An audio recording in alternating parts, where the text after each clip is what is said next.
Okay, so the WNBA is doing this Rivals Week thing, right? And I'm sitting here thinking, why do we love rivalries so much in sports? Like, sure, the regular season games are fun, but throw in a little history, some trash talk, maybe a few grudges, and suddenly every possession feels like a playoff game. That's what Rivals Week is trying to capitalize on, and honestly, it might just be the spark the league needs to pull even more eyes to women's basketball. Let's break it down. Now, I'll admit, I'm not just here to recite schedules. You can check that on the WNBA app. What I'm really curious about is why these matchups matter beyond the obvious. Like, take the Fever vs Sky game. The league wants us to believe it's a rivalry because of Caitlin Clark and Angel Reese's college drama. But here's the thing, Reese isn't even on the Sky anymore. So are we really buying into a storyline built on a player who's no longer there? That feels like the WNBA trying to manufacture drama instead of letting real rivalries organically grow. And yet, the games have been electric. So maybe the league knows something we don't. Maybe it's not about the players, it's about the cities. Indiana and Chicago are both fighting to be the heartbeat of Midwest basketball. That's a story that could stick around longer than any player trade. Then there's the Seattle Storm vs Portland Fire matchup. They're calling it the Battle of I-5, which sounds cool, but let's be real, Portland isn't exactly a historic rival to Seattle. The Storm have dominated this series, and honestly, they're both struggling this season.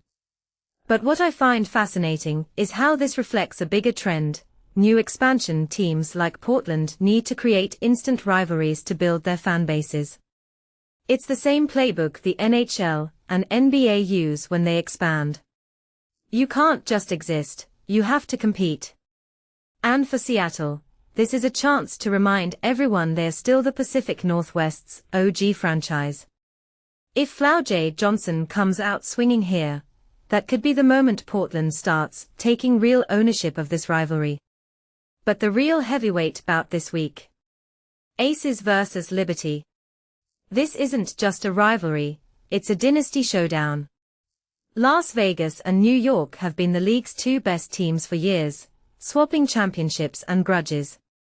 Last year's finals win for the Liberty. That was their I've arrived moment. But here's the twist, these games aren't just about trophies. They're about legacy.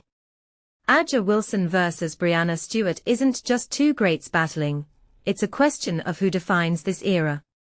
And don't sleep on the role of the guards here. Chelsea Gray and Sabrina Ionescu are the ultimate X-factors. One hot shooter can completely flip the script in a rivalry game. That's what makes this matchup so dangerous, it's not just physical, it's psychological. Both teams know they're being watched. Lose here, and you're not just dropping a game, you're ceding ground in the narrative. What's wild to me is how Rivals Week is structured. They're scheduling these games across 8 days. That's not a week, it's a marathon. But maybe that's the point. The WNBA is testing whether rivalries can sustain interest beyond a single hype night. Think about the NFL's Thanksgiving Day games, or the NBA's Christmas showcase. This is the WNBA's attempt to create its own annual tradition. And if you look at the TV deals attached, CBS, ABC, ESPN, it's clear they're trying to lock in viewers during prime slots.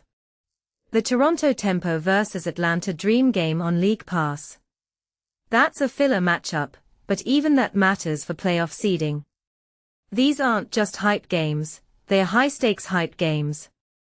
Let's zoom out for a second.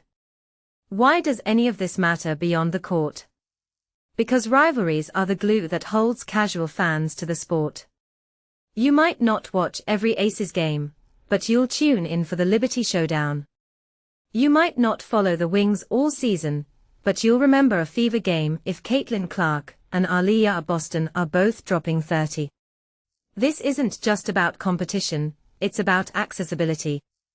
The WNBA is giving new fans easy entry points. And for diehards, it's validation that their local team's beefs are part of something bigger. So here's my closing thought. Rivals Week could be the blueprint for how the WNBA grows its audience long-term. But it's not just about manufactured drama. It's about letting the organic rivalries breathe, while strategically amplifying the ones with real stakes. Will all these matchups stick around in 5 years? Probably not. But if even 1 or 2 evolve into annual must-watch events, that's a win for the league, the players, and the fans. What do you think? Should the WNBA lean even harder into rivalries next season? Let me know in the comments. And if you're heading into this Rivals Week with a take on which rivalry is the most intense, drop it below. I'll see you in the next video.